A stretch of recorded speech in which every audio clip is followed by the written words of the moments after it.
கிருஷ்ணாபுரவுக்கு ஆதரவாக பேசக்கூடிய ஒரு பிரிவினர் இருக்கிறார்கள். அதே மாதிரி அவருக்கு எதிராக அவதூறுகளை பரப்பக்கூடிய ஒரு பிரிவினர் இருக்கிறார்கள். அதிலும் மிக ஆச்சரியமான விடயம் என்னவென்று சொன்னால், கடந்த காலங்களில் கிருஷ்ணாபுரவுக்கு ஆதரவாக பேசிய ஒரு குறித்த நபர் இந்தியாவில் இருக்கிறார். அவர் இப்பொழுது திடீர்னு அவருடைய மறைமுகத்தை காண்பிச்சிருக்கிறார்.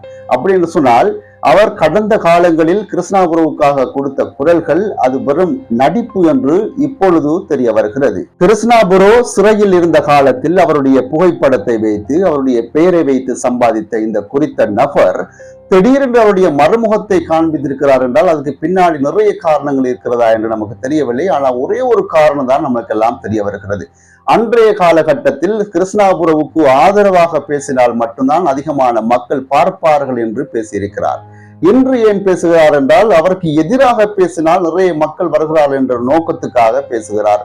இப்பொழுது தெரிய வருகிறது, அவர் எப்பொழுதுமே புரோவுக்கு ஆதரவாக பேசினதெல்லாம் வெறும் நடிப்பு என்று மட்டும் தெரிய வருகிறது. ஒரு மனிதனின் பெயரை வைத்து பிழைப்பு நடத்திவிட்டு இப்பொழுது அவருக்கே எதிராக குளிபறிப்பது என்பது என்ன சொல்வதென்றே நமக்கு தெரியவில்லை. கையிலே ஆதாரம் இருப்பதாக சொல்லி அடிக்கடி புழுகிக் கொள்ளும் இந்த நபர் உண்மையிலேயே கிருஷ்ணாபுரவுடைய பின்னணி என்ன, அவர் செய்கின்ற சேவைகள் என்ன என்று ஒருபோதும் இவர் உணர்ந்தது கிடையாது. ஒரு சில பொய்களை உருவாக்கி அதையே குற்றச்சாட்டுகளாக முன்வைத்து ஒரு சிலர் வீடியோ போட்டுக் கொண்டிருக்கிறாங்க. புரோவுடைய வாழ்க்கையில இப்பதான் சந்தோஷமான வாழ்க்கைக்குள்ள பேசிட்டு இருக்கிறாரு. அதை பிடிக்காத கொஞ்சம் பேர் இப்படி கிளம்பியிருக்கிறாங்க. இப்படி அடுத்தவன் வாழ்க்கையை கெடுத்து சம்பாதிக்கும் பணம் ஒருபோதும் நிலைக்க போவதும் கிடையாது. இதுக்கு பதிலாக அவரு அதையே எடுத்திருக்கலாம். எதுன்னு உங்களுக்கு தெரிஞ்சிருக்கும். ஒரு மனிதன் இன்னொரு மனிதனுக்கு தொந்தரவு கொடுக்காமல் வாழ்வதே மிகச்சிறந்த வாழ்க்கையாகும். ஆனால் பிறரின் உழைப்பில் குளிர்காய நினைக்கும் இது போன்ற நபர்களை பற்றி கிருஷ்ணாபுரோ ஒருபோதும் கவலைப்பட போவதும் இல்லை. உண்மையான அன்போட கிருஷ்ணாவை பின்தொடரும் மக்களுக்கு தெரியும் எது பொய் எது உண்மை என்று.